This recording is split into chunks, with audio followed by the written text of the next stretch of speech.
Validation is very important for an actor. Everything is by product. তোমার fame money সব কিছু by product. তুই vulgarity personified হয়ে যাচ্ছিস কিন্তু তখনই কাস্টমার বললো আর I like that somebody in the industry that has this kind of guts to do something. অভিনয় কেউ কাউকে শেখাতে পারে না। অভিনয় হচ্ছে কি মিথ্যে কথা বলা, মিথ্যে কথাটাকে সত্যি করে বলার মতো করে বলাই। মানে আমি তো নিজের জন্য আর্ট করি না। নিজের জন্য আর্ট করা মানে তাহলে কি আমটাও আমি বানালাম, সেই আমটার রসটাও আমি খেয়ে সমস্ত কিছু খেয়ে আঁটিটা রাখবো অডিয়েন্সকে। কোনো এন্ড নেই আমার স্যাটিসফ্যাকশনের কোনো এন্ড নেই। আমি কি পোর্ট্রে করতে চাইছি, কি দেখা যাচ্ছে, if it is working for the director যার জন্য আমি কাজ করছি, সে ওকে বলে দিলে আমার জব ইজ ডান। যে আমি একজন হিউম্যানিস্ট, তো হিউম্যান ক্রিয়েশনের যাবতীয় creation everything is for human. Ramakrishna পরমহংসদেবের যত মত তত পথ। আমি একদম এই ব্যাপারগুলোতে প্রচণ্ড রকমভাবে বিশ্বাসী। You can be an aspiring actor, মানে অ্যাসপিরেশনটা প্রফেশনাল হওয়া উচিত না। যেটাতে তুমি ভালো সেটা তোমার প্রফেশন হওয়া উচিত। Hello and welcome to soul connection podcast. আমি অর্ণব খাসনবিশ, আপনাদের host for the podcast. We are here with another episode. আজকের এপিসোডে আপনারা জানেন কে আছে, অলরেডি থাম্বনেল এবং টাইটেল দেখেই ক্লিক করেছেন। অবশ্যই এনাকে আপনারা চেনেন, এবং চেনেন শুধু না, বলিউডের বেশ কিছু, মানে বলিউডের এই মুহূর্তে অভিনেতা যাদেরকে বলা হয়, যাদেরকে একটু সেলিব্রেট করা হচ্ছে অভিনেতা হিসেবে, তাদের মধ্যে ইনি একজন। খুবই সৌভাগ্য হয়েছে আমার এনার সঙ্গে যোগাযোগটা করে ওঠার, এবং এই মুহূর্তে ইনি কলকাতায় ছিলেন। আমরা একটা অনেকক্ষণের আড্ডা মারলাম, অফ ক্যামেরা অন ক্যামেরা দুটোই। এইমাত্র বেরোলেন উনি, আর দেখতেই পাচ্ছেন আমাকে খুব একটা কাম শান্ত এনার্জি নিয়ে বসে আছি। বিকজ কিছু কিছু মানুষের সঙ্গে কথা বললে তার কথাটা ভেতরে একটা রেজোনেন্স ক্রিয়েট করে, যে রেজোনেন্সটা আমাদেরকে ভাবতে বাধ্য করে। সো আজকের এপিসোডটা ঠিক অন্যান্য এপিসোডের মতোই একটা অন্য এক্সপিরিয়েন্স আপনাদের দেবে। So sit back, relax and enjoy the podcast.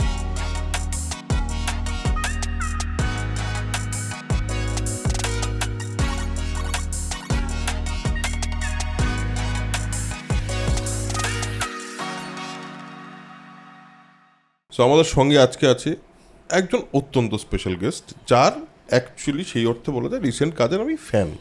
তো আমাদের সঙ্গে আছে Dibyendu Bhattacharya. Thank you for coming দিব্যেন্দুদা। Thank you Arnab. এবং খুবই ভালো লাগছে তোমার সঙ্গে এটা।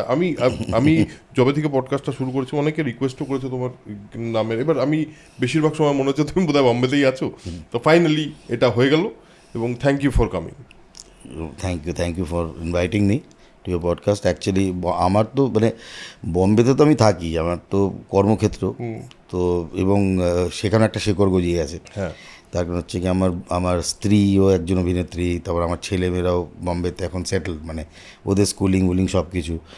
আর আমার মেয়ে আবার আন্ডার 14 মহারাষ্ট্র স্টেটের জন্য ন্যাশনাল খেলে এসছে ফুটবল, আবার আন্ডার 17 খেলছে। ও আচ্ছা। হ্যাঁ, তো আমার মেয়ে ফুটবল খেলে, তো তো মহারাষ্ট্র স্টেট খেলেছে, ন্যাশনাল খেলেছে। এবার আবার যাচ্ছে, আবার এই 8 তারিখ থেকে 12 তারিখ পর্যন্ত জুলাইয়ে ব্যাঙ্গালোরে ন্যাশনাল খেলতে যাচ্ছে। আচ্ছা, তো আমার ওইদিকে একটা তো বিরাট বড় শেকড় তো গজিয়েই গেছে, মানে কাজ ছাড়াও। আর এই দিকে এই পুরো যে একদম যে পুরোনো শেকড়টা, মানে যে বটবৃক্ষের যে তলায় যে শেকড় যেটা ধরে রয়েছে, সেটা এখানে, সেটা কলকাতা। সেই শেকড়টা ফিল করো, সেই শেকড়টা। হ্যাঁ, অফকোর্স 100%। মানে আমি এইবার যে আমার এটা আশা, মানে আমার বেসিক্যালি একটা ক্রাইটেরিয়া হয়, মানে ওই হ্রদ দেখা আর কলা বেচা। হ্যাঁ হ্যাঁ হ্যাঁ। তো আমি এটা চাই আর কি, কোথাও কোনো একটা কলকাতায় একটা কোনো শুটিং হলো, কাজে এলাম, বাড়িতে দেখা করলাম, ব্যাপক মানে 15 দিন আছি, 1 মাস আছি, ভালো লাগে তোমার? খুব ভালো লাগে। বন্ধুদের সঙ্গে দেখা হয়, সন্ধ্যেবেলা একটু আড্ডা মারা হয়।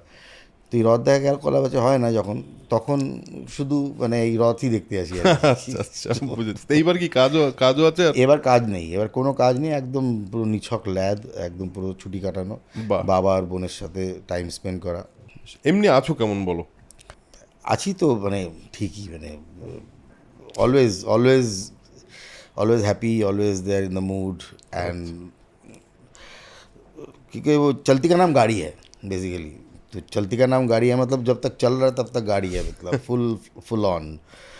তো লাইফ যেরকম করে আসে সামনে, সেইভাবে তাকে নিই, তো চলতে থাকি আর কি। তোমার শুরুটা তো থিয়েটার দিয়ে। তুমি তো একজন থিয়েটার আর্টিস্ট হিসেবে নিজের যাত্রাটা শুরু করেছিলে। একদম। থিয়েটারটা শুরু কিভাবে হয়, তোমার ছোটবেলাটা কিরম ছিল, এই দুটো জিনিস নিয়ে আমাকে একটুখানি বলো। তোমার ছোটবেলাটা কিরম ছিল, তারপর থিয়েটার কি করে এলো লাইফে? আমার ছোটোবেলা একটা অদ্ভুত মানে সবার পশ্চিমবঙ্গে ওই সময় কলকাতার আশপাশে থাকাকালীন ছেলেদের ছোটোবেলার মতোই আর কি, মানে আর আমার বাড়ি বেহালায়। তো বেহালা একটা অদ্ভুত জায়গা, বেহালা শহরও না গ্রামও না, মানে যেই সময়কার কথা আমি বলছি, মানে মানে ডায়মন্ড হারবার রোড থেকে ম্যান্টনের দিকে, অশোকার উল্টো দিকে আমরা থাকতাম। সেখানে ইউনিক পার্ক, বেহালা আর্য বিদ্যামন্দির স্কুলের ছাত্র আমি, সেখানকার তার একটু পেছনে চলে গেলেই ওখান থেকে ভিলেজ টাইপের ফিল শুরু হতো। জয়রামপুর জলা, তো ওই আদারে ঘোড়া ছেলে বাচ্চাদের সব কাকা কান টেনে নিয়ে বাড়িতে ঢুকছে, পুরো ড্রেঞ্চ করা, তো ফুটবল খেলে পুকুরে ঝাঁপ মেরে সেখানে আবার এক রাউন্ড খেলা। তো মানে আমার আমার আমার এখনও মনে হয় ছোটোবেলায় ওই জ্যাঠা পুকুরের চারধারে ঘুরছে, আর আমি জানি যেই ধারে গিয়ে উঠবো সেই ধারে আমাকে ঠ্যাঙাবে। তো আমি মাঝখানে সাঁতার কেটে যাচ্ছি। তো এরকম ছিল। আর আমাকে আমার বাবা একটা লাইসেন্স দিয়ে দিয়েছিল, আমার কাকা যারা সবাইকে ঠ্যাঙানোর আর কি, সবাই ঠ্যাঙাতো আর কি। হ্যাঁ, একটা কাকা ছিল, টাক করে গাড়টা চলে গেল। হ্যাঁ, একজন এরকম করে ধরলো, সে অনেক কিছু হয়েছে আর কি। ওরকমই একটা ছোটোবেলা, মানে একটা অদ্ভুত ছোটো খেলাধুলো প্রচুর করতাম আর কি। বেশ। আর তারপরে থিয়েটারটা অ্যাকচুয়ালি বাঙালিরা থিয়েটার করেই, জানো তো, মানে বলে না দুটো বাঙালি তিনটা বাঙালি, যতই বাঙালি যুক্ত হচ্ছে, একটা লিটল ম্যাগাজিন শুরু করে দিল সবাই মিলে। আমি লিটল ম্যাগাজিনও চালিয়েছি, নৈরিত বলে আমাদের একটা লিটল ম্যাগাজিন ছিল, আমরা লিটল ম্যাগাজিন চালাতাম। তো ওই সময়টা আমাদের আর কিছু ছিল না, আমাদের মানে ক্রিয়েটিভ আউটলেট মানে থিয়েটার করা, লিটল ম্যাগাজিন চালানো, ওয়াল ম্যাগাজিন, আমার কলেজে, বিবেকানন্দ কলেজে অর্ক বলে একটা ওয়াল ম্যাগাজিন, সেই ওয়াল ম্যাগাজিনে আর্টিকেল কালেক্ট করা, করে এডিটোরিয়াল লিখে ওইসব করা, এইসবই করতাম আর মানে এইসবের মধ্যে তুমি এমনিতেই ছিলে, মানে হ্যাঁ, মানে ওই দিকটা টানতো তোমাকে। হ্যাঁ, ওই দিকটাই মানে চিরকালই ওর মধ্যেই ছিলাম আর কি। স্কুলেও নাটক করেছি, তারপর অ্যাকচুয়ালি নিউ থিয়েটার্স গ্রুপ বলে একটা দল ছিল, আমি জানি না তোমার জানো, উৎপলেন্দু চক্রবর্তী থিয়েটারের একজন উৎপলেন্দু চক্রবর্তী ছিল, যাকে আমি অ্যাকচুয়ালি গুরু বলে মনে করি। গাব্বু খেলা বলে একটা নাটক হতো এককালে, দীপেন্দ্রনাথ সেনগুপ্তের লেখা একটা নাটক ছিল। সেই গাব্বু খেলাতে মানে আমি ছোটোবেলা থেকেই গাব্বু খেলার নাটকটা দেখেছি, ওটা নিয়ে পড়েছি। আর আমার পিস্তত দাদা নরক গুলজার নাটকটা রিহার্সাল করছে, সোনারপুরে থাকতো, সেই রিহার্সালও দেখতাম আমি, মারিক সংবাদের রিহার্সাল দেখেছি। তো মানে তারপরে থিয়েটারের ওই মজাটা আসা শুরু হলো তখন আমি মাধ্যমিকের পরই আমি নিউ থিয়েটার্স গ্রুপই জয়েন করে নিলাম। আচ্ছা, মাধ্যমিকের পরই জয়েন করে নিলাম। তারপরে সেই সময় তো বড় লোকেদের গ্রুপ, তো মানে ওখানে বড় বড় অভিনেতারা কাজ করছে। গাব্বু খেলা সেই সময় একটা বিরাট বড় লেজেন্ডারি নাটক ছিল। তো আমি বসে থাকতাম, চা এনে দিতাম, কেউ সিগারেট এনে দিতাম, বিরিয়ানি দিতাম, কখনো কখনো প্রক্সি দিতাম, কোরাসে কাজ করতাম, ক্রাউডে কাজ করলাম, ব্যাক স্টেজ করতাম। করতে করতে করতে করতে সঙ্গে সাইমেন্টালিয়াসলি আমাদের এক শৈলুশিক বলে একটা দল আছে, এখনও পর্যন্ত রাজবীর শৈলুশিক আমরা কাজ করছি। সেই দল আমাদের নিজেদের দল, সেখানে আমাদের বন্ধুবান্ধবরা কমলেশ্বর, আমরা সবাই মিলে, গৌতম অর্জুনেরা, সোমনা, ওঙ্কার, একদম পুরনো দল। সেই সময় আমরা নাটক করা শুরু করলাম একসাথে, যেখানে যেতাম সেখানেই আমরা প্রাইজ পেতাম। তো সংস্কৃতিতে গিয়ে প্রাইজ পেতাম, তারপরে আইটে স্প্রিং ফেস্টিভ্যালে চলে যাচ্ছি, এসকোল্যাপিয়া চলে গেলাম, আপনার মেডিকেল কলেজে, যেখানে নাটকের কম্পিটিশন সেখানে যাচ্ছি, আমরা জিতছি, প্রথম প্রাইজ পাচ্ছি। তো এই যে ভ্যালিডেশনটা না, validation is very important for an actor. Validation যখন, কারণ এভরিথিং ইজ বাই প্রোডাক্ট, তোমার ফেম মানি সব কিছু বাই প্রোডাক্ট। তো ভ্যালিডেশন যখনই তোমার পিঠ থাপড়ে কেউ বলছে সারা কি ভালো অভিনয় করিস রে, হ্যাঁ ভালো পাঠিয়ে দিয়েছিস, কিন্তু তখন তো আমার মনে হয় আচ্ছা, মানে এই প্রথম একটা নেক্সট কাজটা করার জন্য, একটা নেক্সট শোতে আরও ভালো করার একটা ইয়ে থাকে তোমার মধ্যে। এই করতে করতে তারপর ধীরে ধীরে আইপিটি এর একটা গোল্ডেন জুবিলি সেলিব্রেশন ছিল ইফতার সেল ছিল, তাতে বেস্ট অ্যাক্টর অ্যাওয়ার্ড পেয়ে হ্যাঁ, গেলাম তুমি Best Actor 1993 পেলে, হ্যাঁ। তে। তারপরে তখনই একটা সেন্স অনুভব করলাম যে আমি পড়তে চাই এই ব্যাপারটাকে নিয়ে, যদি আরও পড়া যায়। তখন আমাকে এনএসডি সম্বন্ধে বলা হয় আর কি, এনএসডি। তখন আমি এনএসডিতে পড়াশুনো করার জন্য যাই আর কি, মানে ইট ইজ আমার কোনো গোল ছিল না আমি যে বম্বে আসবো কি তারপরে কোথায় গিয়ে থিয়েটার করবো কি না করবো। আপাত দৃষ্টিতে আমার মনে হচ্ছিলো যে এটা আমার এখন রাইট নাও এটাই আমার ডিসিশন হওয়া উচিত যে I should go and study more about theatre, নাটকটাকে আরও বেশি। কারণ আমি নাটক তো করছিলাম এখানে, কিন্তু আমি দুটো লোকের পুরো রেট্রোস্পেক্টিভ দেখেছিলাম এখানে। একটা হচ্ছে গিয়ে রতন থিয়ামের রেট্রোস্পেক্টিভ দেখেছিলাম, একটা হাবিব সাহেবের রেট্রোস্পেক্টিভ দেখেছিলাম। এদের দুজনের রবীন্দ্র সদনে পুরো 5 দিন লাগাতার 5 দিন 5টা নাটকের রেট্রোস্পেক্টিভ ছিল, হাবিব সাহেবের গ্রুপের, রতন থিয়ামের থিয়েটার কমিউনের। ওটা দেখে আমার একদম পুরো হিলে গেছে মাথা। থিয়েটার পার্সপেক্টিভটাই বদলে গেছিলো। আর আদিবাসীর সেই বডি ল্যাঙ্গুয়েজ, থিয়েটার গ্র্যান্ডিওর, মানে স্টেজের মধ্যে মানে ম্যাজিক চলছে, মানে কি হচ্ছে কি মানে বুঝতে পারছি না। আমি না বাপরে বাপ, এটাও তো একটা বিরাট বড়, এইটাকে একটা নতুন কিছু মোটা একটা পার্সপেক্টিভ, মানে পুরো থিয়েট্রিক্যাল পার্সপেক্টিভই চেঞ্জ হয়ে গেল। হ্যাঁ, এমনি যা নান্দিগারের ফেস্টিভ্যাল চলতো সেই সময় বাইরে থেকে যে নাটকগুলো আসতো, ঝুলভা একবার ঝুলভা দেখেছিলাম আমি, মহারাষ্ট্র থেকে এসেছিল। তারপর অ্যাক্ট 1 বলে একটা গ্রুপ এসেছিলো, যাতে নেটুয়া বলে একটা নাটক দেখেছিলাম, হোলি বলে একটা নাটক। তখন পরবর্তীকালে জানতে পারলাম তো মনোজ বাজপেয়ী অভিনয় করছে। নেটুয়া তো হ্যাঁ নেটুয়া, মনোজ বাজপেয়ী অভিনয় করছে, পীয়ূষ রয়েছে ওখানে, সুজিত সরকার রয়েছে, গাজরাজ রাও রয়েছে। এবার পরে গিয়ে আমি দেখলাম যে আরে আর এই লোকগুলোই ছিল, আশিস বিদ্যার্থী হোলিতে কাজ করছে। তো তখন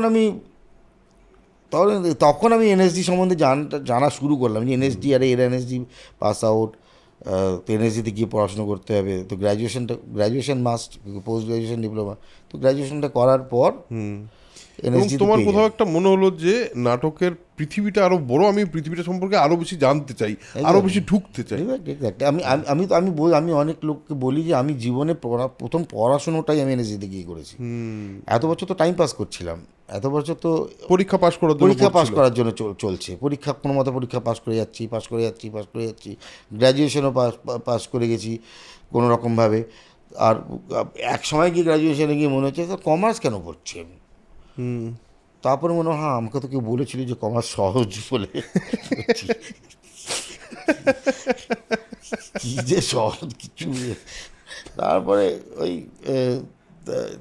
অ্যাকচুয়ালি আমার পুরো পড়াশোনাটাই তো এনএসডিতে, মানে এই প্রথম এনএসডিতে গিয়ে আমি যখন প্রথম ফেস করলাম যে এক্সাম দেওয়ার সময় ইউ ক্যান কনসাল্ট বুক, তুমি বুক খুলে লিখতে পারো। তখন দেখলাম আরে বাপরে বাপ, এটা তো ব্যাপক জিনিস। কারণ তুমি লিখবে কোথা থেকে, তুমি যদি নাই জানো কোন বুকে আছে এটা, ঠিক। তো সেটা মজা শুরু হলো। তখন আমার পড়তে ইচ্ছা করলো, পড়াশোনা করা শুরু করলাম। তো ধীরে ধীরে এনএসডিটাকে আমি খুব কাজে লাগিয়েছি আর কি। বেশ, আমাকে এবার তুমি একজন অভিনেতা হিসেবে থিয়েটার শুরু করলে, এবং থিয়েটার করতে করতে একবার তো নিজের অভিনেতা, দেখো একটা ভ্যালিডেশন, যেখানে তোমাকে যখনই অ্যাওয়ার্ডটা দেওয়া হলো আইপিটিএ বেস্ট অ্যাক্টর 1993, এটা তো একটা বড় সম্মান সেই সময়, এবং একটা বড় রেকগনিশন। এবার সেই রেকগনিশনটা যখন পেলে, তখন তোমার মনে হলো যে আরো পার্সিউ করি বিষয়টাকে, এবং বাকি থিয়েটার দেখে। এবার তোমার মতো তো একটা অ্যাক্টার ভেতর তৈরি হচ্ছে, তোমার চিন্তা অন্যরকম চিন্তা তৈরি হচ্ছে, অভিনেতা হলে বা এই দিকে আসলে অন্যরকম চিন্তা আমাদের ভাবতেই হবে। সেই এনএসডিতে গিয়ে তোমার এখান থেকে যেই পয়েন্টে তুমি জার্নিটা শুরু করলে এনএসডির, আর 97 যখন শেষ হলো, এই পুরোটার মধ্যে কি বদলালো তোমার ভেতরে অভিনয় সম্পর্কে আইডিয়াতে? অভিনয় সম্পর্কে আমার আরো অ্যাকসেপ্টেন্স বদলে গেছে, মানে আরো বেশি অ্যাকসেপ্টেন্স বেড়ে গেছে আমার। মানে আগে খুব একটা লিমিটেড জোনের মধ্যে আমি ভাবতে পারতাম, তো এখন র্যাশনালাইজ করার ব্যাপারটা এত ব্যাপ্তি হয়ে গেছে, এত বিস্তারিত হয়ে গেছে। এবং এই জিনিসগুলো আমি জানতাম, কিন্তু ছোটোবেলা থেকেই মানে আমি দেখেছি আমার যাবতীয় জিনিসের প্রতি যে উৎসাহ, মানে আমার কাকতালীয়ভাবে মানে আমার আমার আমি যেই লোকগুলোর থেকে দ্বারা পরিবেষ্টিত ছিলাম চিরকালই, ছোটো থেকে না, তারাও প্রচণ্ড গুণী মানুষ ছিল। মানে আমার এক দাদা দিব্যাংশু দা, ইন্ডিয়ান আর্ট কলেজের পাস আউট, কি ভালো ছবি আঁকে। আমি দুপুরবেলার ওর সঙ্গেই কাটাতাম। ও ছবি আঁকছে আমি দেখছি। এবং গ্রিনলেস ব্যাংকে ক্যাটায়ন গ্যালারিতে ইনস্টলেশন আছে, দেবু। আমি গিয়ে ফ্রেম করে টানিয়ে, তার টানিয়ে, হুক টানিয়ে, লাইটে ফোকাস দিয়ে করে এগুলো করি আমি ওই বংশীদার সঙ্গে। মানে তো আমি সেইগুলোই যখন ন্যাশনাল স্কুল অফ ড্রামাতে আমি যখন গিয়ে দেখি যে সেই যে 3 বছরে, এবার ওখানে গিয়ে আমি বতিচেলি, রেমব্রা, আর্ট হিস্ট্রি এগুলো পড়ছি, বারোক, রোকোকো,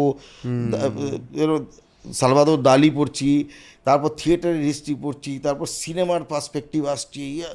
মানে এত ওভারওয়েলমিং, মানে এখন তাই লিমিটলেস ব্যাপারটা হয়ে গেছে। আগে একটা লিমিটেড একটা জায়গার গণ্ডির মধ্যে ছিল, যেটা খোরা ভাবনা চিন্তার বিকাশটাও ছোট ছিলাম। এবারে ধীরে ধীরে যে পার্সপেক্টিভটা বদলায়, যে আর সব থেকে বড় কথা হচ্ছে কি, সর্বভারতীয় স্তরে। হ্যাঁ, তুমি একটা মানে তুমি এতকাল শুধু বাংলায় বাঙালিদের মধ্যে কলকাতা বসে কিছু লোক তাদের জীবন দর্শন সমস্ত কিছু নিয়ে, ঠিক আছে, সেটা একটা গণ্ডি। এইবার যে পার্সপেক্টিভ যেখানে আলা করে এসছে একজন, যে ওখান থেকে তামাশা করে এসছে, যে ওখান থেকে গুজরাট থেকে ভাবাই করে এসছে, তো বুঝতে পারছো তো।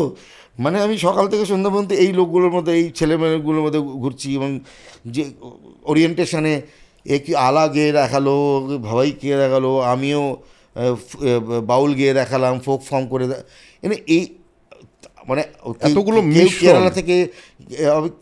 কেরালা থেকে একটা মুসলিম ব্যাকগ্রাউন্ডের ছেলে, সে কমপ্লিটলি মালায়ালিতে পুরো আয়াত বলছে, বুঝলে তো। সেটা একটা রেন্ডারিং, মানে সেটা একটা গানের স্তরে, সেটা মানে মেসমারাইজিং। তোমার দিগন্তটাই মানে একদম পুরো বদলে যায় ওটা, যদি if you can take it. মানে এটা তো আর মানে মজার জায়গা হচ্ছে কি, ন্যাশনাল স্কুল অফ ড্রামায় তুমি গিয়ে একটা সামার হলিডেও পাস করে আসতে পারো, কারণ তুমি স্কলারশিপ হোল্ডার।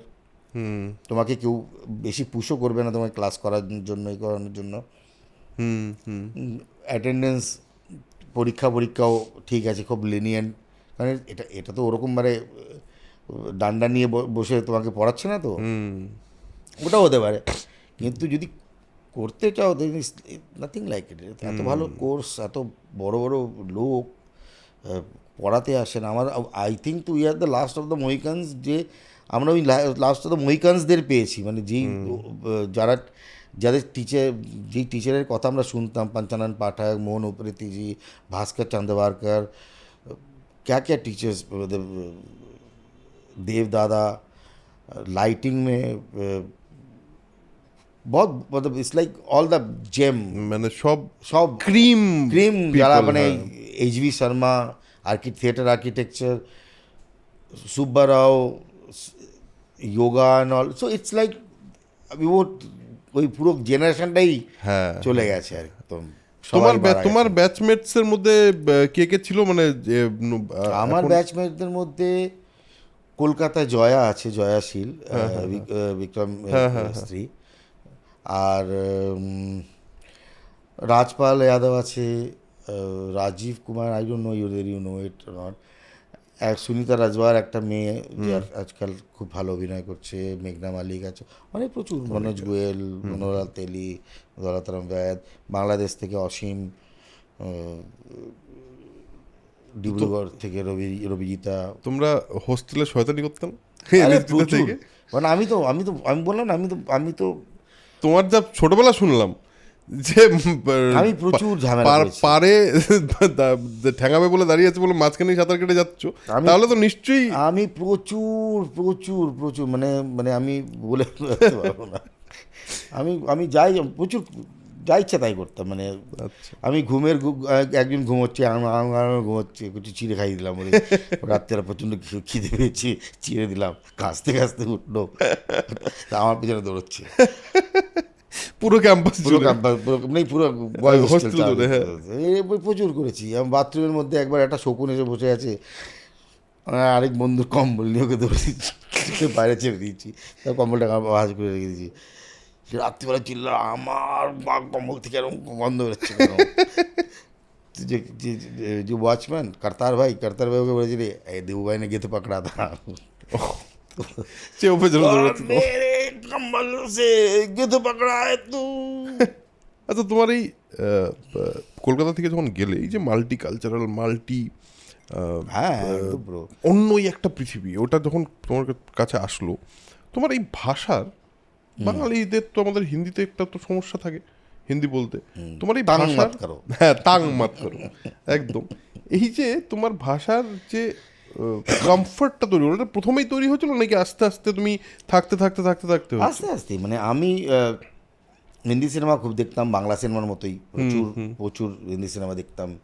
তারপর অফকোর্স গান একটা বিরাট বড় জিনিস, যে সব সব হিন্দি গান শুনছি, গজল শুনছি, মেহেদি হাসান সাহেব শুনছি, গোলাম আলী সাহেব শুনছি, সবার লতা, আশা, কিশোর, রফি সাহেব, সব শুনছি না, সকাল থেকে সন্ধ্যা পর্যন্ত ক্যাসেট শুনছি। তারপর তারপর যখন অ্যাকচুয়ালি আই রিয়েলাইজ দ্যাট কি আমাকে যদি হিন্দি থিয়েটার করতে হয়, তাহলে আমাকে ভাষার ওপরে একটা দক্ষতা অর্জন করতেই হবে। এছাড়া মানে আমি ওই, কারণ ওটা ভার্বোসটা এমন একটা জায়গা না, সেখানে অডিয়েন্স একদম এলিনেট হয়ে যায়।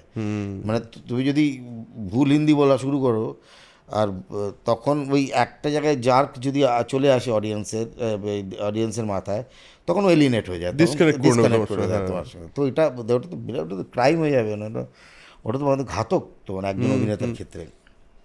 তো আমি ওই নানা রকমভাবে চর্চার মধ্যেই ছিলাম আর কি। ওই কতগুলো জিনিস আছে যে আমি যখন কোনো বই পড়ছি, হিন্দিতে বই পড়ছি কিংবা নিউজ পেপার পড়ছি, তখন চিৎকার করে করে পড়ছি।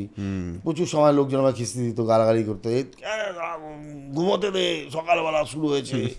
কিন্তু আমি চালিয়ে যাচ্ছি, এই করতাম এগুলো। তারপর তার জন্য আমি অ্যাকচুয়ালি এনএসডি রেপার্টরি কোম্পানি থেকে গেছিলাম। কারণ হচ্ছে গিয়ে এনএসডি করার পর 97 আমি এনএসডি থেকে বেরিয়ে যাইনি, বেরিয়ে আমি কলকাতায় চলে আসিনি কিংবা বম্বে চলে যাইনি। আমি 3 বছর রেপার্টরি কোম্পানিতে এর জন্যই ছিলাম, তাতে যেন আমার হিন্দিটা, আমি as a professional actor Hindi থিয়েটারে, হিন্দি রঙ্গমঞ্চে অভিনয় করি। আচ্ছা, দিল্লিতে, এবং লোকে টিকিট কেটে দেখতে আসুক, so that I will get that validity also, না কে ভ্যালিডেশন অলসো কি হি ইজ এ। সো আমি যখন বম্বেতে গেছি, তখন আমি বাঙালি অ্যাক্টর যাইনি, কিন্তু তখন আমি হিন্দি অ্যাক্টর গেছি। কারণ তুমি ওই সময়টা ওই রেপার্টরিতে কাটিয়েছো। হ্যাঁ, আমি 6 বছর হিন্দি থিয়েটার করেছি এখন। 6 তো বছর। আমি সরাসরি বাঙালি অ্যাক্টর কলকাতা থেকে গেছে ওরকম বাংলা নিয়ে সেরমভাবে যায়নি একদম। তো আমি মানে শর্টকাট ছিলই না, লম্বা রাস্তা দিয়ে এসেছি আর কি। এবার তোমার এই যে যখন তুমি এটা করছো, তো বললে যে শুধু থিয়েটারই করার ইচ্ছা ছিল, হিন্দি থিয়েটার করবে, যেখানে বললে টিকিট কেটে লোকে আসবে। এবার এই হিন্দি থিয়েটার করার ইন্টেনশনটা বা এই পুরো সময়টা জুড়ে সিনেমা বা মিডিয়া বা সিনেমা বা সেই সময় তো ওটিটি ছিল না, তো ফিল্মে অভিনয়ই ছিল, তো ফিল্মে অভিনয় করতে যাব এই কথাটা মাথায় আসেনি কখনো? না, মানে বেসিক্যালি চিরকালই ছিল কি ফিল্ম করব। ছোটোবেলাও একবার ওই দিব্যাংশুদার বাড়িতে দুপুরবেলা বসে ইয়েলো পেজ দেখছি সত্যজিৎ রায়ের নাম্বার, বিশপ লেফ্ট রোড, দাদা একটা ফোন করবো, ভাই না করিস না, করতে তো হবেই না, একবার তো বলতেই হবে না। 12-এ পড়ি তখন, কি আমি অভিনয় করতে চাই, তখন ঠিক আছে করে দেয়। ফোনটা তুললাম, করলাম, কি সত্যজিৎ রায় সঙ্গে কথা বলতে পারি? হ্যাঁ বলছি, বলুন।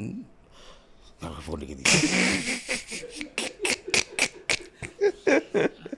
দাদা বলে কী করে, বলে এত একটা চিপ কথা আমি কী করে বলবো যে আমি কাজ করতে চাই। আমার ওই আওয়াজের পর আমি আর কি করে কথা বলবো, কথাই বলবো, বন্ধ হয়ে গেছে। ভাই তো এটা তো চিরকালই চিরকাল, মানে তো এটা তো কোনো মানে অস্বীকার করার জায়গায় নেই, এটা তো ছিলই। মানে তারপরে মানে থিয়েটার হিন্দি রঙ্গমঞ্চ করছি, আর সেই সময় যখন আমি রেপার্টরি কোম্পানিতে কাজ করছি তখন ডেইলি বেসড প্রচুর এপিসোডিক কাজ হতো। ও আচ্ছা আচ্ছা যেমন সোনি টিভিতে ভাঁওয়ার বলে একটা শো আসতো, আচ্ছা। Episodic show. আচ্ছা তাতে সেটা দিল্লি বেসড কোম্পানি ছিল, ম্যাক্সিমাম কাস্টিংটা দিল্লিতেই হতো। এইগুলো আমরা প্রচুর পেতাম। কখনো কখনো রেপার্টরিতে 2 দিন ডুব দিয়ে এলাম, মেডিকেল অ্যাপ্লাই করে দিলাম। ও মানে তখন কাজ করা শুরু করে দিচ্ছ হ্যাঁ, ছোট শুরু করেছি। রেপার্টরিতে জানতো, স্যার কালকে মেরে এসছিস খেয়ে। আমি ওদিকে সরকারি চাকরি করছিলাম। তো এরকম চলতো আমাদের। তো সেগুলো করছিলাম। তারপরে এর জন্যই আর কি যখন আমি রেপার্টরি ছাড়লাম, ছেড়ে কলকাতায় যখন এসেছিলাম, এসে দেখলাম যে এখানে কাজকর্ম করার সুযোগ। তারপর দেখলাম যে কলকাতা থেকে বেশি পরিচিতি লেভেল আমার বম্বেতে। কারণ আমার ব্যাচ, আমার আগের ব্যাচ, পেছনের ব্যাচ, আমার যত অ্যালুমিনাই, নাসিরুদ্দিন শাহ থেকে শুরু করে, পঙ্কজ কাপুর থেকে শুরু করে, সারে ডয়েন আমার নাসিরুদ্দিন শাহ এবং পঙ্কজ কাপুর আমার টিচারও ছিল। ওমপুরি সাহেব, রঘুবীর যাদব, সবাই তো ওখানেই বসে আছে। তো ওখানে আমি বেশি চিনি। তো তাহলে ওখানেই চলে যাই, সমুদ্রেই গিয়ে মানে দেখি পুরো কতটা কি করা যায়। তারপর বাকি রেস্ট ইজ নাও। এবার আমাকে বলো, ফার্স্ট রিকগনাইজ কখন করলো লোকে, যে তুমি বুঝতে পারলে যে আমাকে না অভিনেতা হিসেবে একটা রেকগনিশন দিচ্ছে বম্বে? এটা ফার্স্ট কি ব্ল্যাক ফ্রাইডের পরেই হয়েছে? হ্যাঁ, ব্ল্যাক ফ্রাইডের পরে এটা অ্যাকচুয়ালি আমি বম্বেতে যাওয়ার সঙ্গে সঙ্গে না, আমি 2000-এ যখন বম্বেতে গেছি তখনই বম্বেতে 2টো ডিজিটাল ফিল্ম করেছিলাম। ডিজিটাল টকিজ বলে একটা কোম্পানি ফর্ম হয়েছিল দিল্লিতে। Shekhar Kapoor was also a partner of that company. আচ্ছা কিন্তু কোম্পানি এখন ডিজলভ হয়ে গেছে। তখন তারা ডিজিটাল মার্কেটে ডিজিটাল ফিল্মের অ্যাওয়ারনেস বাড়ানোর জন্য ডিজিটাল টকিজ বানিয়েছিল। আচ্ছা তারা এই ছিল যে আমরা ডিজিটাল ফিল্ম প্রমোট করব। আচ্ছা তারা 3টে ছবি বানিয়েছিল, তার মধ্যে 2টো ছবিতেই আমি অভিনয় করেছিলাম। একটা সিদ্ধার্থ শ্রীনিবাসনের দিব্য দৃষ্টি ছিল, আর একটা ছিল পঙ্কজ আডবাণীর উর্ফ প্রফেসর। এই দুটোই jointly digital film festival 2001 new দিল্লিতে জয়েন্টলি বেস্ট ফিল্মের অ্যাওয়ার্ডও পেয়েছিল।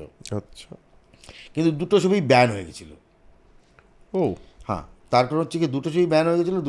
দুটো ছবিতে, একটা ছবিতে মানে 2টো ছবি আমারই যে চরিত্র, সেই চরিত্রের জন্যই ব্যান হয়েছে আর কি। মানে একটা চরিত্র দিব্য দৃষ্টিতে আমি গে কপ ছিলাম। আচ্ছা তো আমার একটা সম্ভোগের দৃষ্টি ছিল। এবং উর্ফ প্রফেসরে আমার যে চরিত্র ছিল, I am a lover of a prostitute.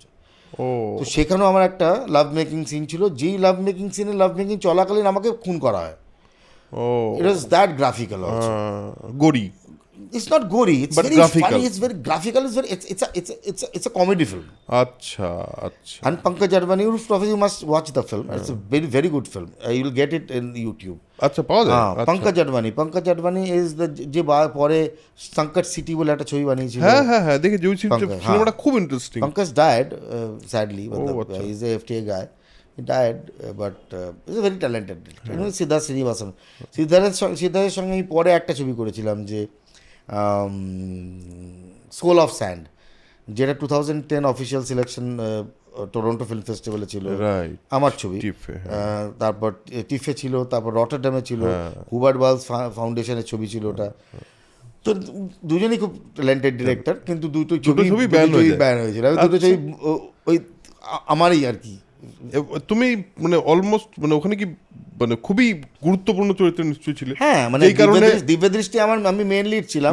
এটা আমি ওয়ান অফ দ্য ক্যারেক্টার ছিলাম। আচ্ছা, কিন্তু পুরো সিনটাই আমার। হ্যাঁ, তো ব্যান হয়ে গেল। তো আমাকে ওই সময় তুই ভালগারিটি পার্সনিফাইড হয়ে যাচ্ছিস। কিন্তু তখনই কাস্টমার আমাকে বললো, yeah I liked that somebody in the industry that no has this kind of guts to do something whatever in front of camera. I don't know, why not, yaar? We are actors, they were professionals. So তারপরেই আমি ওর সঙ্গে actually black ফ্রাইডেতে কাজ করি। তোমার সঙ্গে connection হয় এবং তারপর ব্ল্যাক ফ্রাইডে তোমার কাজ করি। তারপর দেবজিতে দেবজিতে তো মানে তো ওই রেকগনিশন যদি দেখা যায়, তাহলে এমন দুটো ছবি রিলিজই হয়নি, দুটো ছবি ব্যান, কেউ দেখতেই পায়নি। এই যে এনএসডি রোল নিয়ে আমরা এত কথা বলি, এনএসডিতে তো যখন একটা মানুষ গিয়ে পৌঁছয় তার তো লাইফের ধরো মানে তোমার একজন অভিনেতার জন্য তোমার কি মনে হয় না যে সমস্তটা ফিল করা বা ভিতর থেকে বোধ করা অনেক বেশি জরুরি, আর সেইটা কিভাবে এনএসডি তোমার অবধি পৌঁছায়? দেখো, সেইটা অভিনয় কেউ কাউকে শেখাতে পারে না। হ্যাঁ, অভিনয় যখন একটা ক্রাফট, সেই ক্রাফটটা শেখানো যায়। কিন্তু অভিনয় যে ক্ষমতা, অভিনয় যে দক্ষতা, সেটা মানুষকে নিজেকে অর্জন করে নিতে পারে ও কিছু করে নিতে হয়। কারণ ছোটোবেলা থেকেই অভিনয় হচ্ছে কি মিথ্যে কথা বলা, মিথ্যে কথাটাকে সত্যি করে বলার মতো করে বলাই। মানে অভিনয় হচ্ছে কি যেটা তুমি না সেটা তোমাকে প্রুভ করা। তো অভিনয় হচ্ছে কি ডিসগাইজ অলওয়েজ, লাইক অভিনয় নানা রকম নানা রকম ভাবে অভিনয় একটা ফাসাড, অভিনয় একটা মুখোশ। তো অভিনয় অনেক কিছু, কি কোনটা অভিনয়? তো এর জন্য অভিনয়টা যেখানে ক্রাফট, সেই ক্রাফটটাকে ধরে কাজ করা যায়। চলো এখানে টিয়ার গ্ল্যান্ড, এখানে প্রেশার মারলে এখানে থেকে চোখ জল বেরোবে, চোখ থেকে জল বেরোতে পারে। কেউ কেউ হয়তো এরকম করে চোখ অনেকক্ষণ ধরে তাকিয়ে থাকে চোখটা নরম হয়ে গেল, সেখান থেকে করা শুরু করলো। এগুলো বহিরাগতভাবে, মানে এক্সটার্নাল, বাহ্যিক। সো একটা ইনার টু আউটার হয়, আর একটা আউটার টু ইনার হতে পারে। কি তুমি যেমন একজন যেমন বক্সার রিংয়ে যাওয়ার আগে তুমি বলো হিট মি পাঁচ মি তার 5টা ঘুষি মারলে ওই রাগটা বেরোয় যে সামবডি বডি রিয়াক্ট করলো, একটা লাগলো তো বডি রিয়াক্ট করলো। তো ওইটাকে নিয়েও যায়, সেটা হচ্ছে কি আউটার থেকে ইনার যাচ্ছে, রাইট। তো ইনার থেকেও আউটার লোকে যে সাইকোলজিক্যাল মেমোরিতে যাচ্ছে, নস্টালজিয়াতে যাচ্ছে, চাইল্ডহুড মেমোরিতে গিয়ে সেখান থেকে বার করার চেষ্টা করছে। এইগুলোই অভিনয়, এইগুলোই তো ক্রাফট। এইখান থেকেই ক্রাফটের শুরু হয়। কিন্তু যে ঠাকুর ঘরে গিয়ে আমি তো কলা খাইনি, সেখান থেকে অ্যাকচুয়ালি অভিনয়টা শুরু হয়েছে। হ্যাঁ, তো হাতে গিয়ে কিচ্ছু নেই, তো এখান থেকে অভিনয়টা শুরু হয়েছে। তো অভিনয় সবাই অভিনেতা। এবং ঘটনাটা হচ্ছে কি, এবার আমার মনে হয় সেটা হচ্ছে কি, যে যতটা বেশি connected to the society, to the world, to the larger aesthetics, two everything, তার ইমাজিনেশনের ক্ষমতাটা বেশি বেড়ে যায়। বিকজ জানে তার অবজারভেশনটা অনেক বেশি। তার কারণ হচ্ছে গিয়ে যে আমি সকাল থেকে আমি বাড়ি থেকে বেরোনোর সময় আমি প্রত্যেক দিন দেখি কিছু বুড়ো চৌকিদারটা ওখানে কতগুলো দিস্তে খাতার মধ্যে এরকম করে বসে আছে।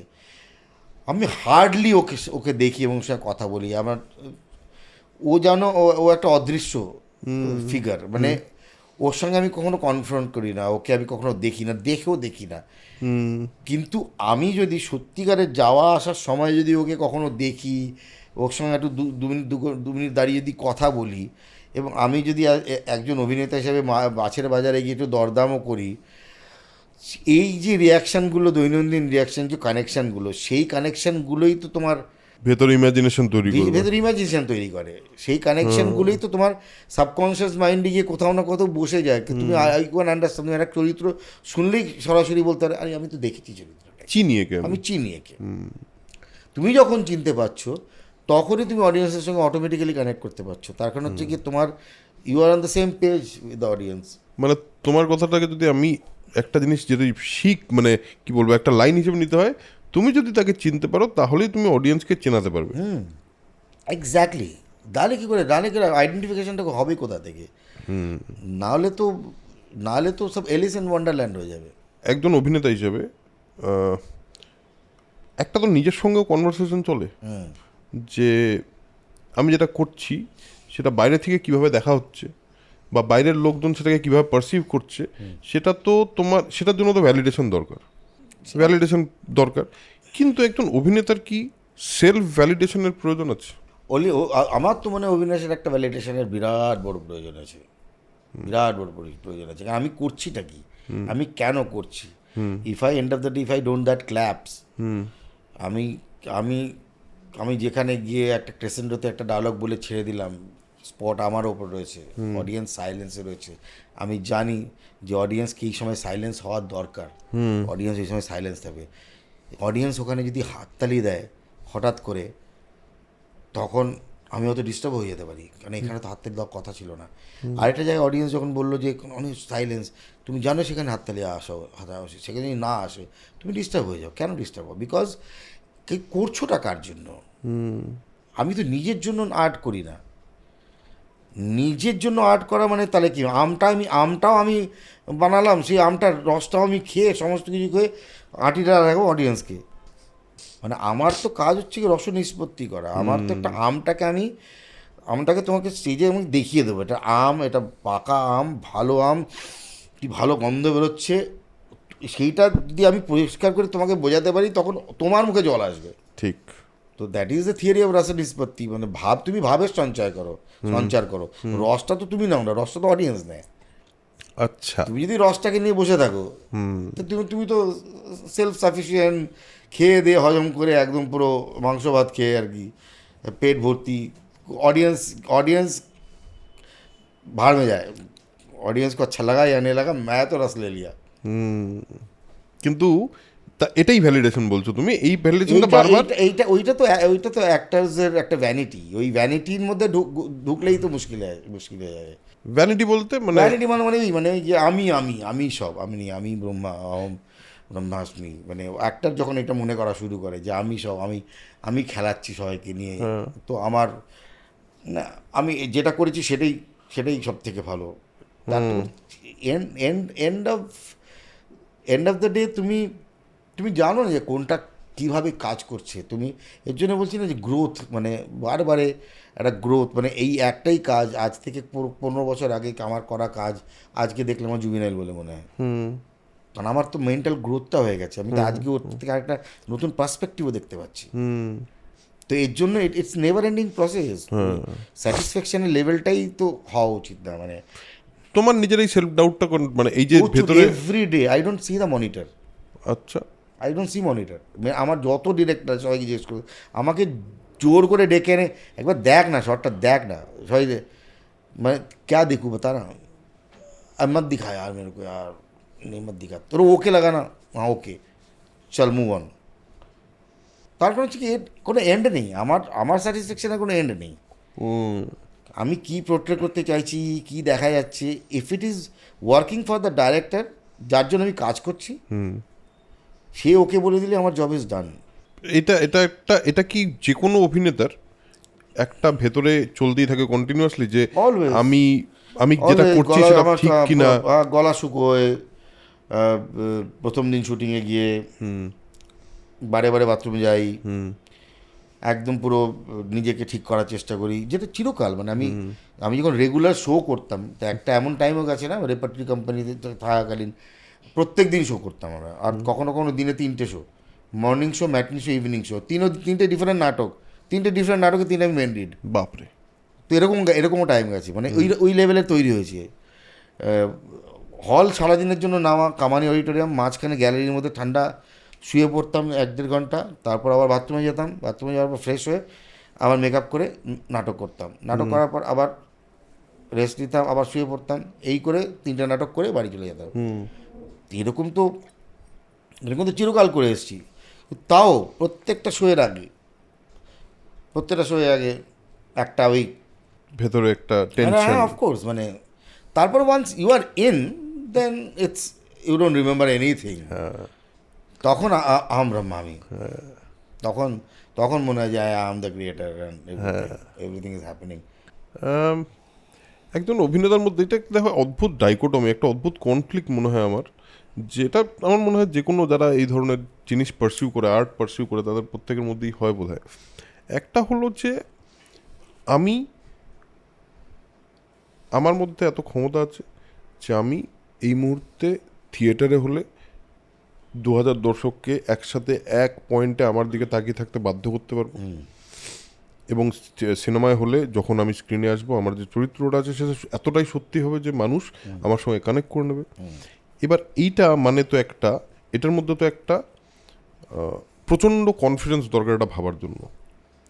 অ্যাট দ্য সেম টাইম আবার সঙ্গে আরেকটাও ভেতরে থাকে যে আমি এটা করে উঠতে পারবো তো প্রপারলি, এইটা তো চলেই বোধহয় এটা সবসময়। সবসময় আমার তো চলে, বাকি কে কি করছে, কার কি প্রসেস আমি জানি না, আমার তো চিরকাল চলে। এবার কোনো সময় কি মনে হয় না যে এই যে সেলফ কনফিডেন্সটা এটাই শুধু থেকে যায়? তুমি যেটা বলছিলে একটু আগে, যে কিছু মানুষ তো হয় না এরকম, যে তারা মনে করে আমি যা করছি সেরা। তো এটা কি হতে দেখো আশেপাশে? হ্যাঁ, এবং সেটাতে কি অভিনয়ের সত্যতাটা বজায় থাকে তবুও? না অনেক সময় বজায় থাকে না, অনেক সময় তো দেখেছি, ওতে গ্যালারি প্লে বেশি হয়, ওতে শো অফনেসটা বেশি হয়, ওখানে ওই টাসলটা শুরু হয়ে যায়, আহ, ও কি করছে, ও কি করছে, ও কি করছে, ও কি করছে। কখনো কখনো কোনো অ্যাক্টার এসে বলে যে আপনি না এরমভাবে না, আপনি আমি ঝুঁকলে আপনি ডায়লগটা বলুন, মানে অ্যাক্টার আরে অ্যাক্টারকে বলছে যে যে তুমি, মানে এগুলো তখনই হয় না যখন যখন you are not prepared and you don't, you are, তোমাকে মনে হচ্ছে যে তুমি ও পারফরমেন্সটা ওর ভালো হচ্ছে, আমি ওখান থেকে কী করে নেব, ও মানে লোকে অন্যের দিকে বেশি দেখা শুরু করে দেয়। এইসব ব্যাপারগুলো ইনসিকিউরিটিগুলো সেখান থেকেই ইনসিকিউরিটির একটা ব্যাপার থাকে, সেখান থেকেই শুরু হয়, সেখান থেকে শুরু হয়। তো এর জন্যই একদম আমার আমার যেটা সবসময় হয় যে আই এম আমার কম্পিটিশন শুধু আমার সঙ্গেই, মানে আমি কখনো কারোর সঙ্গে কম্পিট করি না। আর আমি একদম ওই ধরনের যে আমার কাপেও কফি আছে, তোমার কাপেও কফি আছে, আমি কফিটা খাওয়ার পর তোমার কাপ থেকে কফি খাবো না। তুমি তোমার কফিটা খাও, না খাও, ফেলে দাও, ওয়েস্ট করো, তোমাকে আমি অ্যাটলিস্ট এটা বলতে পারি যে কফিটা কিন্তু ভালো ছিল, খেয়ে দেখতে পারো। এইটা আমি তোমাকে সাজেস্ট করতে পারি না, মানে আমি কেউ যদি একটা পারফরমেন্স যদি তোমার চোখের সামনে যদি দেখছি তুমি এই পারফরমেন্স একটু ভালো করা যায়, আমি দুটো কথা বললে সেটা আমি করতে পারি তার সঙ্গে যে আই থিঙ্ক তুই একটা কর सकता है, করে আচ্ছা লাগা। কিন্তু আমি কখনো ওকে ওভার পাওয়ার করার চেষ্টা করবো না, because that is not the craft, that is তো, ও তো ডিজাইনের পার্টই নয়। সবাই তো একটা একটা একটা জব দেওয়া আছে সবাইকে, না সবাই সেই জবগুলোই করবে। তো আমি আমার জবটা করে আমি বেরিয়ে চলে যাবো, দ্যাটস মাই। এর জন্য আমি শুটিংয়ে যাওয়ার সময় মানে আমার যে আমি হাজারবার পড়া, আনলার্ন করা, লার্ন করা, মানে আমি তো প্রচুরবার এমনও পড়ি যে আমি এমনভাবে ডায়লগ বলে দেখি যে এইভাবে ডায়লগ বলবো কি কোনো দিন, তো মনে হয় না এগুলো cutting cutting cutting cutting cutting এরকমও করি আমি প্রচুর রকম প্রসেসের পর গিয়ে আমি যখন ওখানে গিয়ে দাঁড়াই, তো তখন সেখানে গিয়ে একটা দুটো টেকের পর আমি ধীরে ধীরে ধীরে আমি ধাতস্থ হই, আমি ক্যারেক্টারের মধ্যে ঢোকা শুরু করি, কথাবার্তা বলি, তারপর তো এটা এটা একদম পুরো থিওরিটিক্যাল প্রসেসই আমার, মানে এখন পর্যন্ত প্রসেস ওরকমই আছে। ও আচ্ছা, মানে আমি জিজ্ঞেস করতে যাচ্ছিলাম প্রসেসটা, এইটাই তোমার প্রসেস? হ্যাঁ, এইভাবে তুমি ক্যারেক্টার যখন আসে তোমার কাছে, ক্যারেক্টার, হ্যাঁ মানে ক্যারেক্টারের ওই peeling of the onion actually, ধীরে ধীরে ধীরে ধীরে খুলে খুলে খুলে খুলে, টাইমও বেশি পাওয়া যায় না। কিন্তু এখন কি হয়, এখন ওই মানে যে প্রিপারেশনটা সেটা অলরেডি 80% হয়ে থাকে লাইফেই, 20% একটা ক্যারেক্টারের জন্য ওই প্রিপারেশনটা নিতে হয়। বাকি 80% তো তুমি তো রেগুলার কাজই করে যাচ্ছ, ক্যামেরার সামনে দাঁড়াচ্ছ, ইয়ে করছো ও করছো, তুমি লোকের সঙ্গে রিয়াক্ট করছো। এখনও পর্যন্ত এখনও কোনো প্রথম ইউনিট মানে সেইখানে প্রথম কাজ করতে যাচ্ছ, 1000টা নতুন মুখ, তো তোমার প্রথম দিন তো ওরকম লাগেই না যে যে যে আমি কাজ করছি এবং সেটে প্রায় 75 জন লোক রয়েছে, এই 75 জন লোক কিন্তু আমাকেই দেখছে। কস্টিউম ডিপার্টমেন্ট আমাকে দেখছে যে কোথায় এটা এরকম ভাঁজ পড়ে যাচ্ছে না, ইয়ে করে যাচ্ছে নাকি, মেকআপ ডিপার্টমেন্ট আমাকে দেখছে যে ঘাম আসছে কিনা, সমস্ত আমাকে লাইট ডিপার্টমেন্ট দেখতে সবাই তো আমার, তো তখনই একটা অডিয়েন্স হয়ে যাচ্ছে। এবং তুমি মজাদার ব্যাপার হচ্ছে কি তুমি কীরকম কাজ করছো সেটা তোমাকে ইউনিট বলে দিচ্ছে, কিন্তু আচ্ছা চট করে বলে সেই, মানে আমি তো থিয়েটারের অভিনেতা, আমি চট করে ওই সেন্সটাও করে নিই যে এই শটটা কেমন হয়েছে কি না হয়েছে, লোকের কেমন লেগেছে কি না হয়েছে, ওটা তুমি মানে একটা যেহেতু তোমার ওই থিয়েটারের ব্যাকগ্রাউন্ড আছে, তুমি থিয়েটারের লাইভ অডিয়েন্সের ভাইবটা বুঝতে পারো। ভাইবটা পেয়ে যাচ্ছি, তো আমি ওর ভাইবটা প্রত্যেক দিনই পেয়ে যাই যে এই যে ছড়িয়েছি এটা ঠিক হলো কি না? না ছড়িয়েছি ছড়িয়েছি আরেকটা করা উচিত, ছড়িয়েছি, এই ধরা পড়ে গেছি। তোমার এই যে ধরো পুলিশের চরিত্র, আমি তোমায় বলি জামতারা, তোমার পুলিশের চরিত্র বেশ কয়েকবার দেওয়া হয়েছে এবং তোমার প্রত্যেকটা পুলিশের চরিত্র এত মানে কি বলবো পরিষ্কারভাবে আলাদা।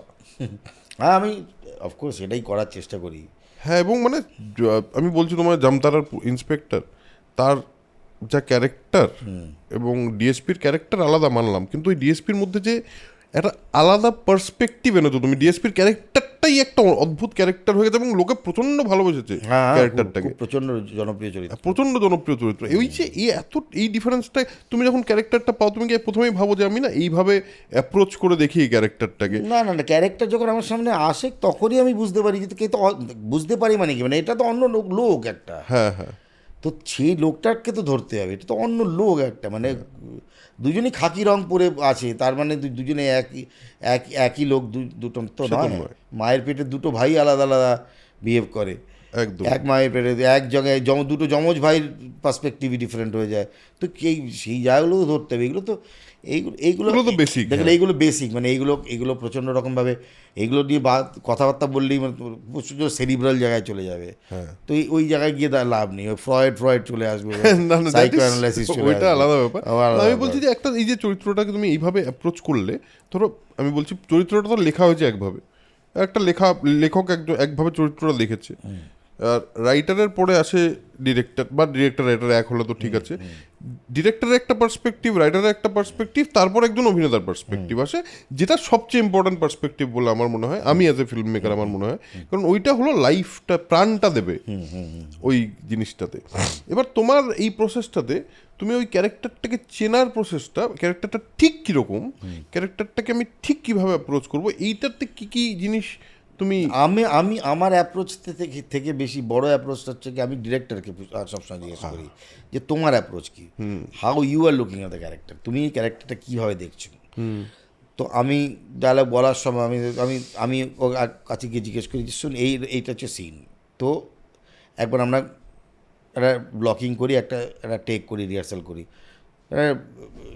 একটা টেক করলাম কিংবা একটা রিহার্সাল করলাম, সেখানে আমি বুঝতে পেরে যাই যে ও কি চাইছে কি না চাইছে। আবার যদি রাইটার ডাইরেক্টর হয় তাহলে ওখানেই সলভ হয়ে যাচ্ছে, রাইটার আলাদা আছে, রাইটারকে আমি ডেকে বলি যে প্লিজ বস, তুমি কীভাবে লিখেছো, তোমার জায়গাটা তুমি কীভাবে, তোমার ইমাজিনেশনটা। তো I try to come to a point, to a certain page, যে পেজটা সবাই রয়েছে আর কি। নাহলে তো পুরো ডিসজয়েন্টেড ফ্র্যাগমেন্টেড একটা আর্ট তৈরি হবে। তুমি পুরো একসাথে একটা জায়গায় আনার, ওইটা এটাই তো করা উচিত, এটাই তো বেসিক প্রসেস হওয়া উচিত। মানে আমি রাইটার ডিরেক্টরকে কখনো জীবনে কোনো দিন এটা বলবো না যে তুমি ভাড় মে যাও, ইস তরিকে সে मैं कर रहा हूँ, ये राइट है। It is never my process. My process is always the director is the supreme authority of the set, and it is his vision. He is the conductor of the show. He knows how to play the chords, কি কখন violin যাবে, কখন drums আসবে, ঠিক ওই জানে। তো এবং যখন তুমি বিশ্বাস করে চরিত্রটা করতে রাজি হচ্ছো, তার মানে ওই বিশ্বাসটাও আছে, ওই বিশ্বাসটা আছে। অফকোর্স ওই বিশ্বাসটা থাকাই উচিত, that is the safest thing an actor can do. এর বাইরে বেরোলে রায়তা ফেল জায়গা। আচ্ছা, একটা কথা বলো, কো অ্যাক্টিং কতটা জরুরি হয়ে ওঠে যখন তুমি একজন অভিনেতার সঙ্গে অ্যাক্টিং করছো? ওই কো অ্যাক্টিংটা কতটা important? Very important for me. আমি নিজের থেকে বেশি ইম্পর্টেন্স দিই কো অ্যাক্টরকে। তার কারণ হচ্ছে গিয়ে নিজের ডায়লগ পড়া থেকে বেশি জরুরি হচ্ছে কি কো অ্যাক্টরের ডায়লগ পড়া। মানে ও যে লাইনগুলো বলছি, ও যে কথাটা বলছি, যে কনটেক্সটটা, যে টপিকের কথাবার্তা হচ্ছে, সেটা আমি যদি জানি যে কী বলছে, তাহলে তো অটোমেটিক্যালি আমার উত্তরটা বেরোবে না। এই যে আজকে এই যে আমরা যে কথাবার্তা বলছি, আমি তো কিছু ভেবে বলছি না, তুমি একটা জিনিস বলছো, আমি তার উত্তর দিচ্ছি। তো আমাকে যদি অ্যাজ অ্যান অ্যাক্টার আমি ওই সিনে রয়েছি, আমি গল্পটা জানি, আমি কনটেক্সটটা জানি, আমি এই সিনের সিগনিফিকেন্সটাও জানি, অবজেক্টিভসটাও জানি। তো আমি তো ওখানেই রয়েছি। তো আমি যদি দেখি যে তুমি যে ডায়লগগুলো বলছো, আমি জবাবটা অটোমেটিক্যালি আসবে আমাকে আমাকে ঠিক।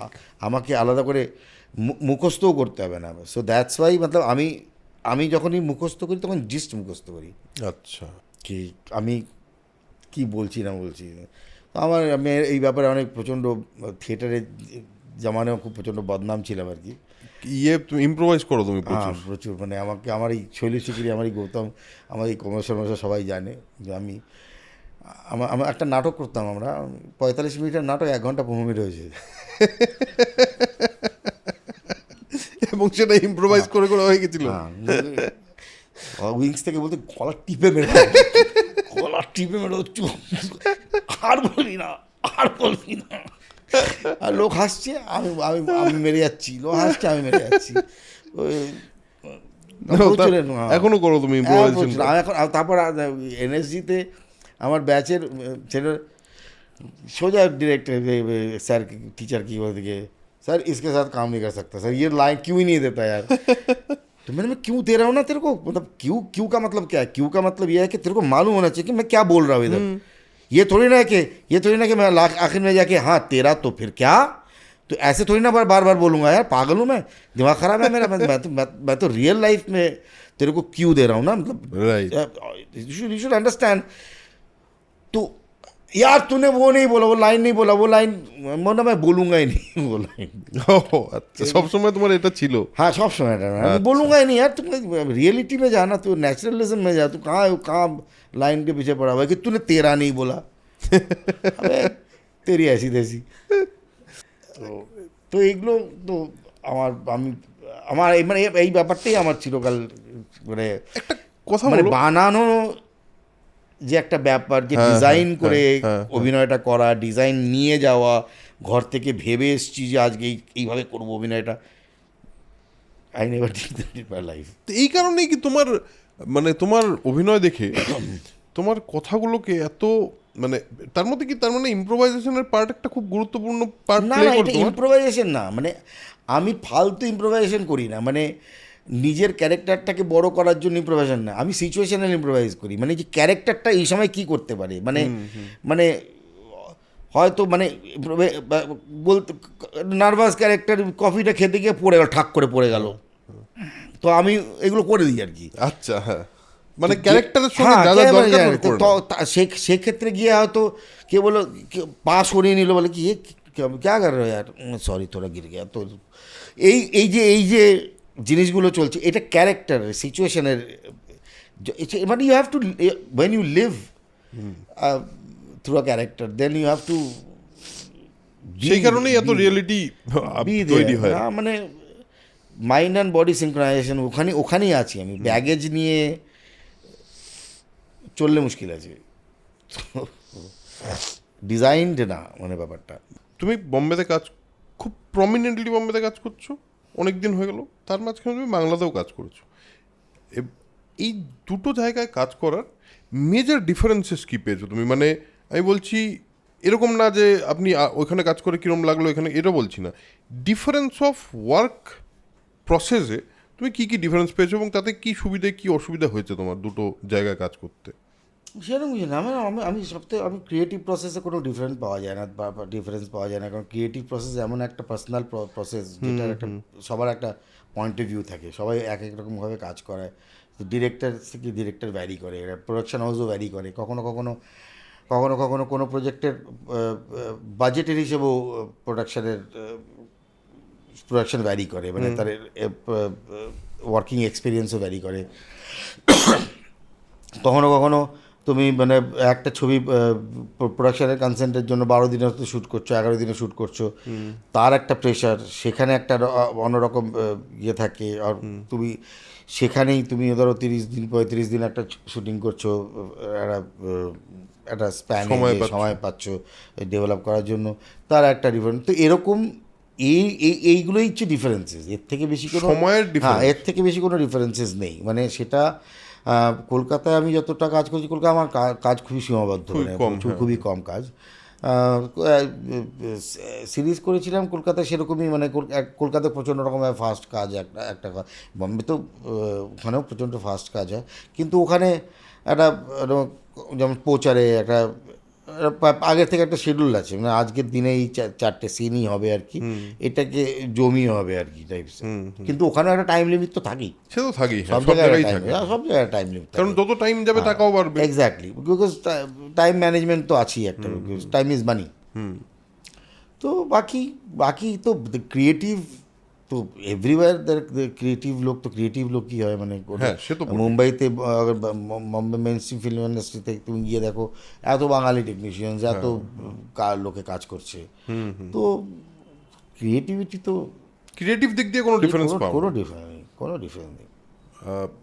বম্বেতে যখন একটা চরিত্রকে লেখা হয়, যেইভাবে চরিত্রটাকে ডেভেলপ করা হয় বা যেই সময়টা ওরা পায় টু ডেভেলপ দ্যাট ক্যারেক্টার, ওদের তো, আমি এটা একদম রাইটার হিসেবে জিজ্ঞেস করছি, অনেক সময় এরকম এখানে লিখতে গিয়ে যতটা সময় আমার দরকার একটা স্ক্রিপ্ট লেখার জন্য, অতটা সময় হয়তো আমি পেলাম না। আমি বললো 2 মাসের মধ্যে একটা কিছু করতে হবে, আমার একটা হাউস বললো। এই যে সময়টা, এটাতে ক্যারেক্টারের লেখার উপর বা ক্যারেক্টারটা তৈরি করার ডেপটা ভ্যারি করে না বম্বে আর কলকাতার? আমি জানি না, এটা আমি বলতে পারবো না যে রাইটারদের কতটা টাইম দেওয়া হয়, কারণ আমি নট আ রাইটার, তো আই এম অ্যান অ্যাক্টার, তো আমি রাইটারদের কতটা টাইম দেওয়া হয় কি না দেওয়া হয়, আমার মনে হয় যে ওয়ার্ক প্রেশারে এরকম থাকি। মানে সব থেকে বড়ো কথা, যখন তোমার একটা সিজন যে ফার্স্ট সিজনটা খুব ভালো করে অ্যাকচুয়ালি সবারই লেখা হয় আর কি, মানে বম্বেতেও আই থিঙ্ক অনেক টাইম দিয়েই লেখা হয়, কনসেপ্ট থেকে শুরু করে তার ডেভেলপমেন্ট করে করে করে যখন সিজনটা তৈরি করা হয়, তো season 1 is very thoughtful and elaborate and everything. Season 2 থেকে প্রেশারটা শুরু হয়, যদি এটা সিজন ফার্স্ট চলে যায়, if it is a successful show, then season 2 immediately বানাতে হবে, তখন টাইমটা কমে যায়। সেই সময় সব থেকে বেশি ইয়েটা হয়, ভয়টা লাগে কি সিজন 1 থেকে সিজন 2 কম না হয়ে যায়, ম্যাক্সিমাম টাইমই কম হয়ে যায়। কয়েকটাই আছে যেটাতে বেটার বেটার লেগেছে।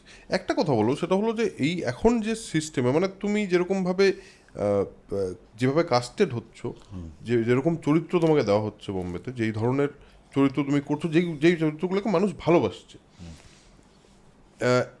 এই যে নতুন একটা ওয়েভ তৈরি হয়েছে ওটিটির, তাতে অনেক নতুন নতুন অভিনেতা বা এমন এমন অভিনেতা বেরিয়ে আসছে যাদেরকে দেখে মনে হচ্ছে এরা কোথায় ছিল।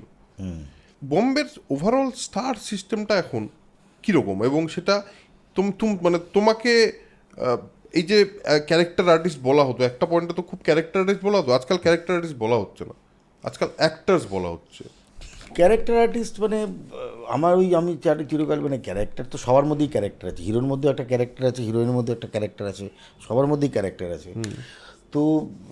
তো আগে একটা সিস্টেম ছিল, যেই সিস্টেমে মানে এই সময় খুব একটা স্টোরি লাইনের ওপর কাজ হতো না, মানে সেটা গতানুগতিক একটা ছবি বানানো হতো, তার একটা ফরম্যাট থাকতো, সেখানে হিরো হিরোইন ভিলেন নিয়ে তারপর কিছু স্টক ক্যারেক্টার নিয়ে তারপর মাসি পিসি মামা মেসো বন্ধু বান্ধব এদের একটা পিলার্স দাঁড় করিয়ে ভালো ক্যারেক্টার অ্যাক্টার্স, যারা actually main support system actually দেখা যায়।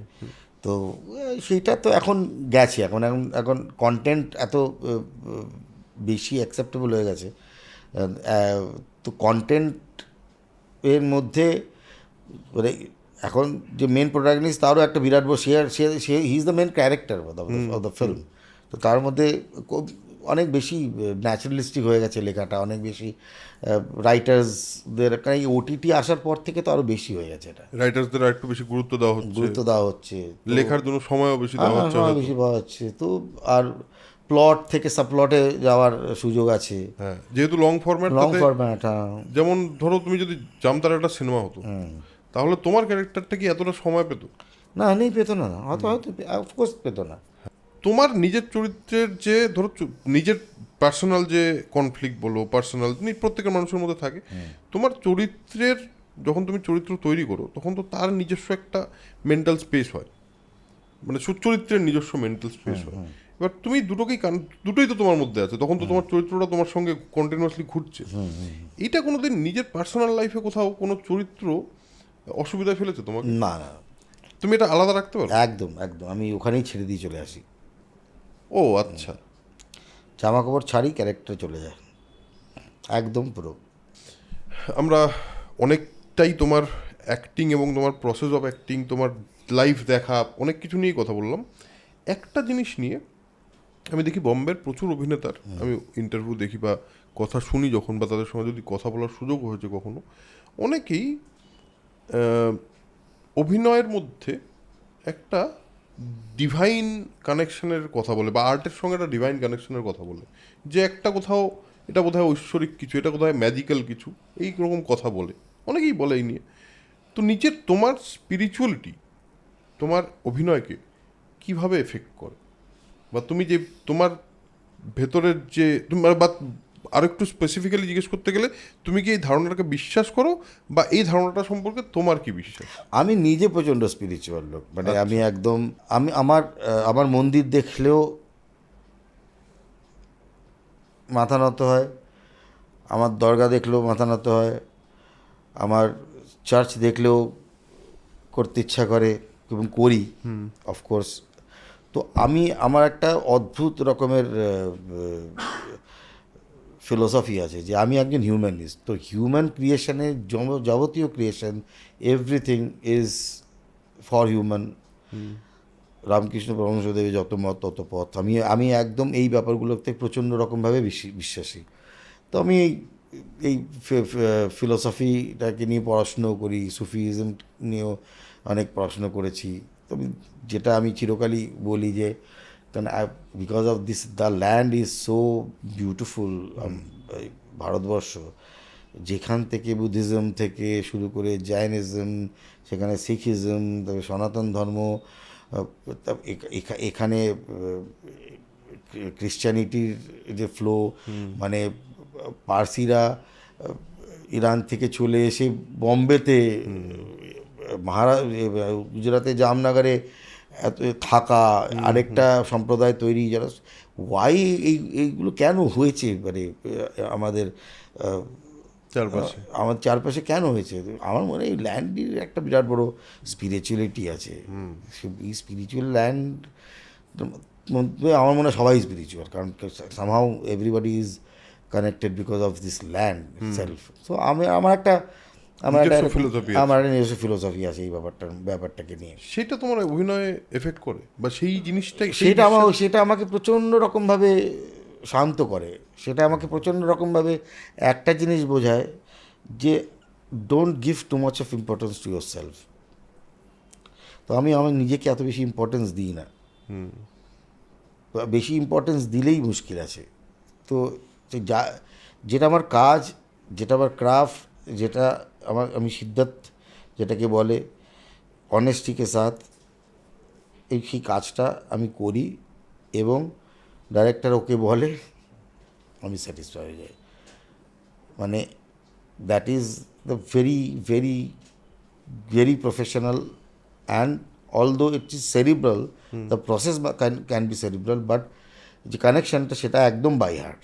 মানে সেটা যতক্ষণ না আমি নিজে বুঝতে পারছি, রিলেট করতে পারছি, আমি বুঝতে পারছি, চিনতে পারছি না ক্যারেক্টারটাকে, ততক্ষণ ওই ক্যারেক্টার, মানে আমি স্টেজেও যাই না, মানে সেটেও যাই না, মানে সেটে যাই, মানে আমার এই প্রিপারেশানটা, আমি ধরো আজকের আমি প্রচণ্ড রকমের পারসুয়েসিভ অ্যাক্টার, মানে আমি অ্যাসিস্ট্যান্ট ডিরেক্টর যারাই আমার সঙ্গে কাজ করে সবাই জানে যে আমি যত রাতই হোক না কেন, আমাকে কালকে সাইডস আমার দরকার।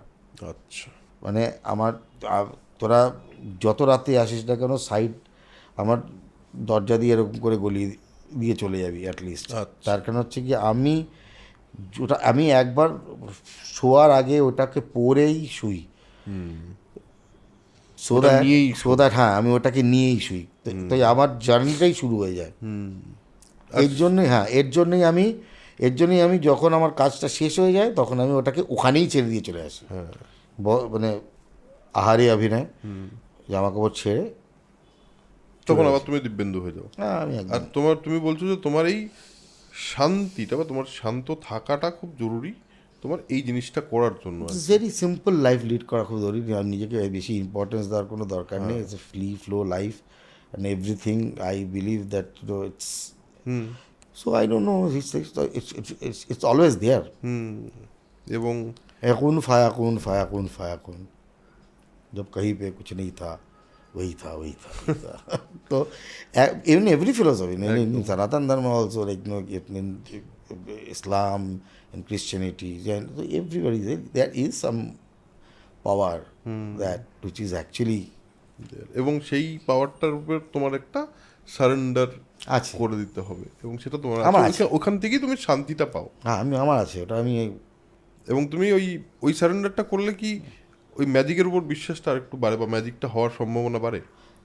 না, মানে ওইটা ওই সারেন্ডারটা করলে তুমি ম্যাজিক থেকে বেঁচে যাও। কে আর আমি, আমার গিমিকের দরকার নেই, ম্যাজিকের দরকার নেই। Magic will happen, I am not going to create it or something like that. No, I am, মানে ম্যাজিক হলে হবে। And I feel like there is nothing to prove. আমাকে তো কিছু প্রুভ করার জন্য আমি এখানে আসিনি। I love this art format, I know I belong here and I want to connect to my audience, larger audience. So that is my, যত বেশি অডিয়েন্স যত বেশি, একদম যত বেশি কানেকশন হয়। তো ইসলিয়ে আমিও এর জন্য বলি এই ছবি করবো না, ওই ছবি করবো না। রোল ভালো, পছন্দ, সাবজেক্ট পছন্দ, আমি আছি। আমি ডাক্তার তো জাজমেন্টাল হতে পারে না যে আমি শুধু বড় লোক পেশেন্ট দেখবো, গরিব পেশেন্ট দেখবো না। ঠিক, আমরা অভিনেতা কী করে জাজমেন্টাল হবে? ঠিক। বেশ, আমরা অলমোস্ট শেষের দিকে, শুধু লাস্ট একটা জিনিস তোমাকে বলবো যে ধরো যারা অ্যাসপায়ারিং অ্যাক্টার্স, আমার প্রচুর অ্যাসপায়ারিং অ্যাক্টার্স আমার এই অনুষ্ঠানটা দেখে, যদি একটা পিস অফ অ্যাডভাইস তোমার থেকে চাই যে একজন নতুন অভিনেতার জন্য একটা অ্যাডভাইস দাও, সেটা কি হবে? আমার লেগে থাকতে হবে, এই ব্যাপারটার মধ্যে লেগে থাকতে হবে, আর ব্যাপারটার মধ্যে লেগে থাকতে হবে এবং খুব একটা বেশি ইম্পর্টেন্স দেওয়া উচিত না। মানে এরকম হওয়া উচিত না যে তুমি এর মধ্যে লেগে থাকলে আর একদিন তোমার কিছু হলো না, তখন তুমি আশাহত হয়ে অন্য কিছু করতে, একটা ডিস্ট্রাকশনের দিকে চলে গেলে, that is not the way. So you should always think the better part of the, তোমার সবসময় মনে রাখা উচিত যে এটা is part of the life, it is not the life. এটাকে পুরো লাইফ বানানোর দরকার নেই। তোমার লাইফের মধ্যে তোমার বাবা মা ভাই বোন বন্ধু বান্ধব অনেক আছে। So you can be an aspiring actor. মানে অ্যাসপিরেশনটা প্রফেশনাল হওয়া উচিত না। যেটাতে তুমি ভালো সেটা তোমার প্রফেশন হওয়া উচিত। রাইট। মানে তুমি সারা জীবন ধরে সিঙ্গার ট্রাই করে গেলে তুমি গানটা হয়তো গাইতেই পারো না, তোমার কতগুলো সুর হয়তো লাগেই না, কিন্তু তুমি অ্যাসপায়ারিং সিঙ্গার বলে সারা জীবনটা তুমি ইয়ে করে দিলে, তারপরে গিয়ে তুমি ফ্রাস্ট্রেটেড হয়ে গেলে। হয়তো দেখা যেত তুমি অন্য কিছু হয়তো দারুণ করতে, সেই যে তোমার, তুমি কিন্তু সেটাকে তুমি অ্যাসপায়ার করোনি যে আমি এটা পারি, ঠিক আছে, আমি ওটা চাই। ওয়াই? যেটা তুমি ভালো সেটা কিন্তু তোমার ক্যারিয়ার করা উচিত। বেশ, থ্যাংক ইউ সো মাচ এরকম একটা ক্যান্ডিড দিব্যেন্দু ভট্টাচার্যকে আমাকে উপহার দেওয়ার জন্য এবং আমার দর্শকদেরও উপহার দেওয়ার জন্য। আমরা খুবই একটা কি বলবো, বাড়িতে বসে ঠিক যেই আড্ডাটা মারার উচিত সেরকমই একটা আড্ডা মেরেছি, 2 কাপ কফি খেয়েছি মাঝখানে, এইটুকুই ইচ্ছা। তো আমার মনে হয় আপনাদের সোল কানেকশনের আড্ডা যেরকম সবসময় ভালো লাগে, এটাও খুবই ভালো লেগেছে। এবং একটা কথা, দিব্যেন্দুদার একটা কথা শেষে আমি একটুখানি, অ্যাসপায়ারিং অ্যাক্টর অনেকেই আমাকে মেসেজ করেন, অনেকে আমার সঙ্গে কথা বলতে চান।